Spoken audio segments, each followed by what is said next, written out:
c'est cette nouvelle approche que nous avions annoncée dès le Comité national de gestion des inondations que nous avions tenu le 30 avril dernier. Puisque vous le savez, ce premier comité, je l'avais tenu 2 semaines après mon installation pour préparer l'hivernage. Et ce que j'avais dit, c'était que le temps était trop court pour pouvoir poser des axes structurels, durables et à long terme. Mais il fallait poser des actes pour pouvoir gérer l'hivernage de manière générale.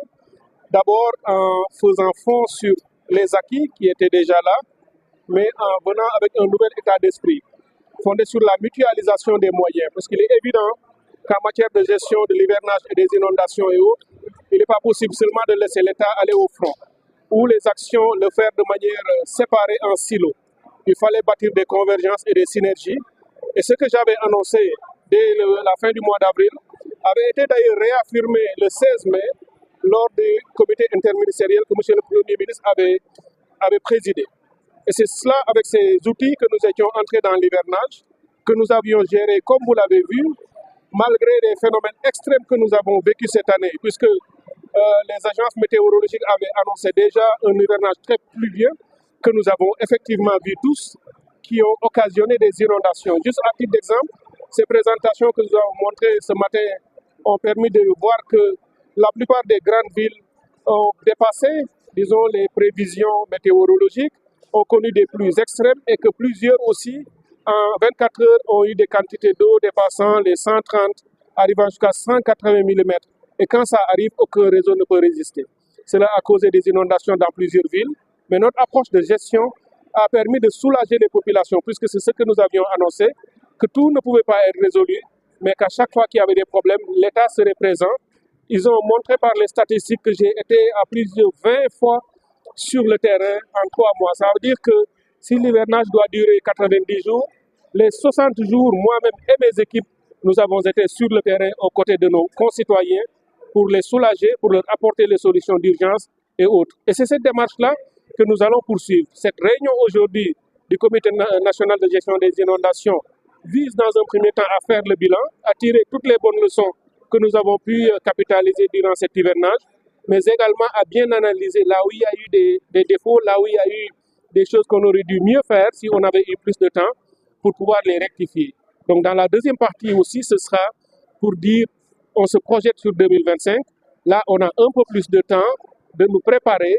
Au-delà de 2025, prenant en compte les phénomènes météorologiques et le changement climatique, et conformément à la vision 2050 qui consiste à avoir une transformation systémique, nous n'allons même plus prendre les hivernages les uns après les autres. Nous allons nous projeter déjà aujourd'hui sur les 5 ans à venir et même au-delà pour dire, compte tenu des changements climatiques, voilà la nouvelle façon de gérer les inondations, voilà la nouvelle façon de prendre en charge les questions d'hivernage en mutualisant et en mobilisant davantage toutes les structures de l'État, mais en faisant appel à la suite du chef de l'État, à la mobilisation et à l'engagement citoyen. Vous avez vu que quand il a appelé pour le Setal Suñu Réew, les Sénégalais sont massivement sortis. Les statistiques et nos observations nous ont montré que les journées Setal Suñu Réew ont aidé grandement à la gestion des inondations. Cela veut dire quoi? Cela veut dire que si on n'avait pas eu ces journées, on aurait eu sans doute beaucoup plus d'inondations et de problèmes durant l'hivernage passé. C'est aussi un acquis important que nous allons consolider. Nous allons davantage appeler les citoyens en amenant les moyens de l'État, mais à la base en mobilisant nos communautés pour venir en aide à nos concitoyens. Mais il y a aussi dans les activités et les actions des changements majeurs à faire pour ne plus gérer les eaux avec le même paradigme. L'eau ne doit plus seulement être rejetée, sortie des quartiers pour être rejetée à la mer. Nous allons voir une approche beaucoup plus circulaire pour pouvoir traiter les eaux, les réutiliser à travers une démarche avec l'agriculture et la pêche, en alimentant des bassins, en alimentant un certain nombre de lacs qui ont tari et en creusant peut-être quelque part des lacs artificiels.